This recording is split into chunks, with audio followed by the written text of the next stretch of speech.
I personally loved working on the think tank project here at Channel Islands. I feel like it is incredibly important that women and men know about the statistics behind intimate partner violence and the emotional and physical consequences that are often suffered by victims of this particular action.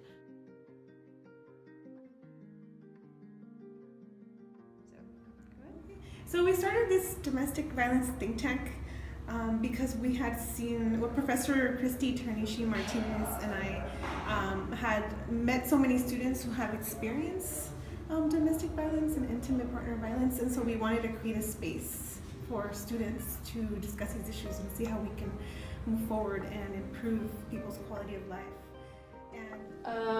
I think one of the main things is a lack of education. People don't really realize what intimate partner violence is, and so they have these relationships with people and things can be going on, abuse and stuff, and they don't really know that that's what it is, and then it continues.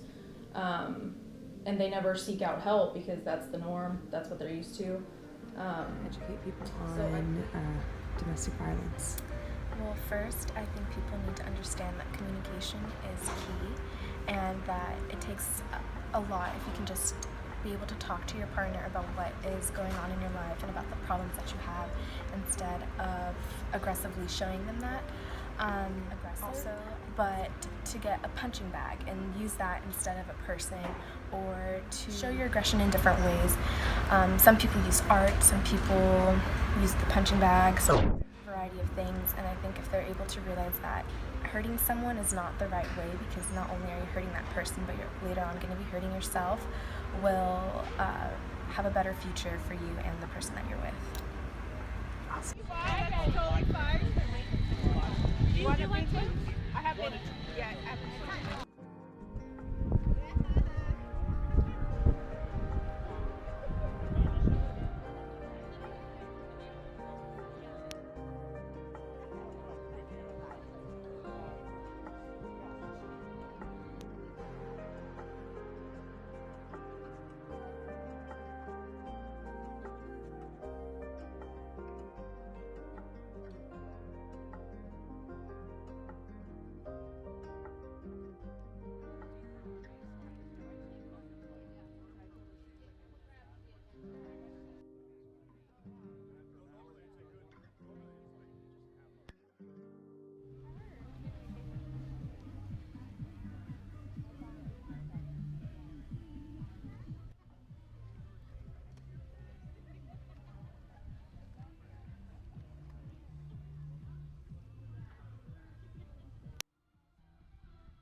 But the actual organization's been around since '95.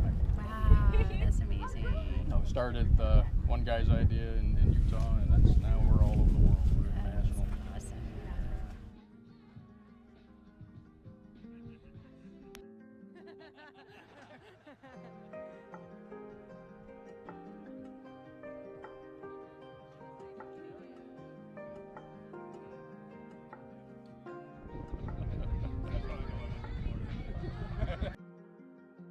Okay.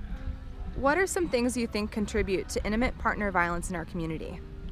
I strongly believe the major factors that contribute to this epidemic it's substance abuse, unemployment, social oppression, the difference in gender roles, and especially in my culture, like the Latino culture, like how we see women, not personally, but how individuals see women as property, as inferior, and things related to hierarchy.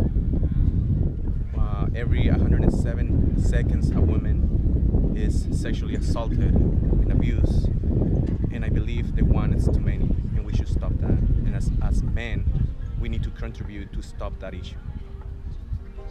And it was, I didn't realize that it was such a grueling process. Like, I understood the 4-hour class of going line by all the forms, but the 2 court orders and then having to have the person that you're trying to get. And she talked about how she deals with it, and I think that was really powerful for me. A lot of us want to be therapists, but we never thought about like how are we going to deal with the situation of interviews or situations of having to be in that situation. And I think it was Andrea, I think, who told us about the story with the dad and how he insisted on coming in and how traumatizing it can be vicariously by just listening to the stories and getting emotionally impacted that way too. So that was a little emotional too, as well to think about that.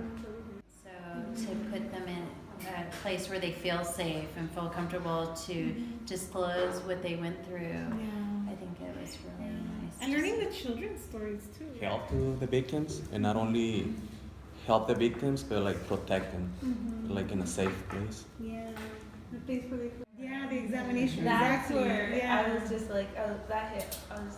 I couldn't believe that one. That was prepared mostly for that. Seeing that was like the camera women or men go when they've experienced it, and so to be in that room where they all of that is what we saw and how you felt. Yeah. It was really it really had a big impact on me, I'd say, because I didn't even know that program existed. I still thought they were sending people out to hospitals to get examined, and it's nice to see that they've taken the extra step to actually ensure privacy more, and there's not as much embarrassment as opposed to being in the hospital. So I thought it was really informing as well. Yeah. And if there's anything that I hope that students gain from this is to just be aware of, the problems that can arise within relationships, right? And these differences in power differentials, and just learning to stop these kinds of treatment early on, since kids are young. It starts in the home, right? And re-educating our youth and re-educating men and women in terms of how to live in harmony and not, to unlearn the kind of violence that we oftentimes learn in our families. So I hope that everybody had a great experience. It was very thought-provoking and very emotionally touching, and I hope that women came out empowered and feminist, and men as well, right? We had feminist men too that know now how to be better men and not ever resort to any kind of violence. So, yeah.